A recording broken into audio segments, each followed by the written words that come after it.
যে আমি এই দায় নিতে পারবো না। সহজ কথা একদম।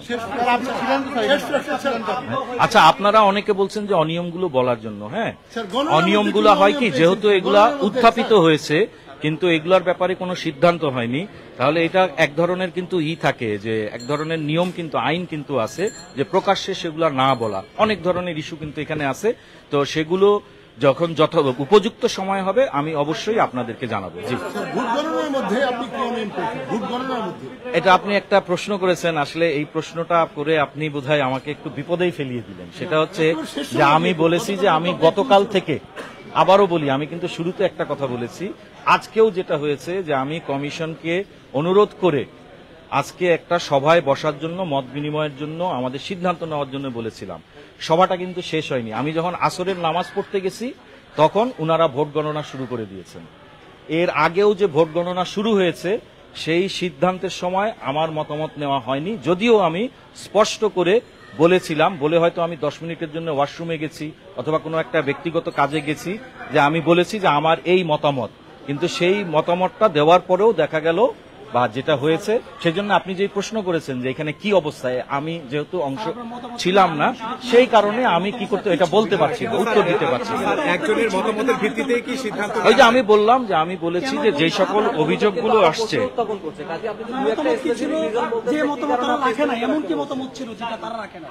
মানে একটা মতামত বলেছেন যে এটা ছিল যেটা তারা মানে, আপনার এমন কি মতামত ছিল যারা রাখে না, যার কারণে আপনি পদত্যাগ করছেন?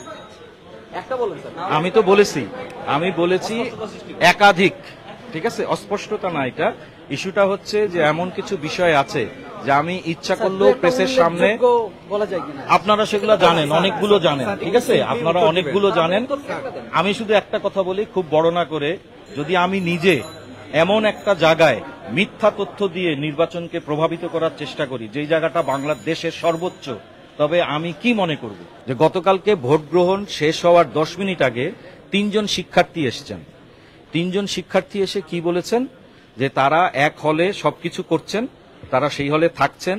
কি হয়েছিল, আগে উনি আরেকটা হলে ছিলেন, সেই হলে উনার থেকে তাকে পরিবর্তন করে নতুন হলে নেওয়া হয়েছে।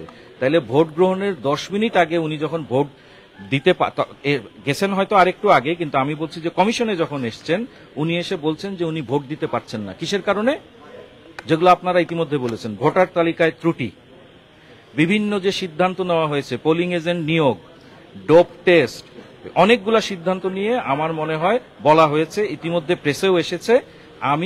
আমার মনে হয় যে ওই জন্য আমি বলেছি যে আসলে সময় সংক্ষিপ্ত করার জন্য, যে সবগুলো অভিযোগ আপনারা জানেন। প্রথমত হচ্ছে যে আমি অবৈধ বলি নাই, আমাকে যেই সাংবাদিক প্রশ্ন করেছেন তিনি আপনার মতোই আমাকে একটা উত্তর দেওয়ার জন্য বাধ্য করেছেন। তখন আমি তাকে বলেছিলাম যে ফলাফল যে এইভাবে হচ্ছে, এই ফলাফলটা তো নরমাল না, এটা অ্যাবনর্মাল, ঠিক আছে। তার মানে কি, ফলাফলটা দেওয়ার কথা কার? আপনি বলুন ফলাফল দেওয়ার কথা কার? আপনি বলুন প্লিজ, কার দেওয়ার কথা? ফলাফল দেওয়ার কথা নির্বাচন কমিশনার, সংশ্লিষ্ট রিটার্নিং অফিসারের। তাহলে আপনি যদি আমাকে ফেসবুকে প্রকাশিত ফলাফল নিয়ে কোনো প্রশ্ন করেন তাহলে আমি কি বলবো? এটা অ্যাবনর্মাল। আমি এই পর্যন্ত আমার জীবনে রাজনৈতিক উদ্দেশ্য প্রণোদিত হয়ে ব্যক্তিগত লাভ লালসার জন্য কোনো সিদ্ধান্ত নেই নাই।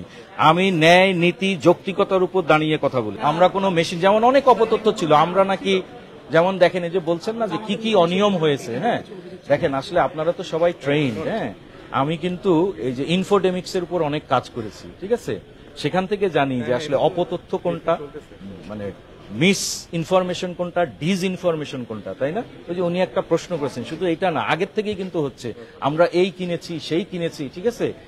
এইগুলা যারা তথ্য দিয়েছেন, যারা সরবরাহ করেছেন, এগুলো কিন্তু আসলে আমি অন্তত এতটুকু বলবো মিস ইনফরমেশন। তো আপনারা আশা করি মিস ইনফরমেশনে করবেন না। আর একটা কথা আমি বলি, আপনারা বারবারই বলছেন, আপনারা বলতেই পারেন, সেটা আপনাদেরই, সেটা হচ্ছে যে আমাকে সুনির্দিষ্টভাবে বলছেন কিছু জিনিস বলার জন্য।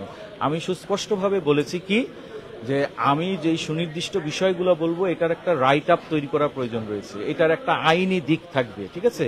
এই সবকিছু বিবেচনা করে বলবো, কিন্তু আমি আশা করছি যেটা, যে যেই অনিয়মগুলো হয়েছে এরপরেও আমি আর বসে থাকতে পারছি না, সেই কারণেই আমাকে কমিশন থেকে পদত্যাগ করতে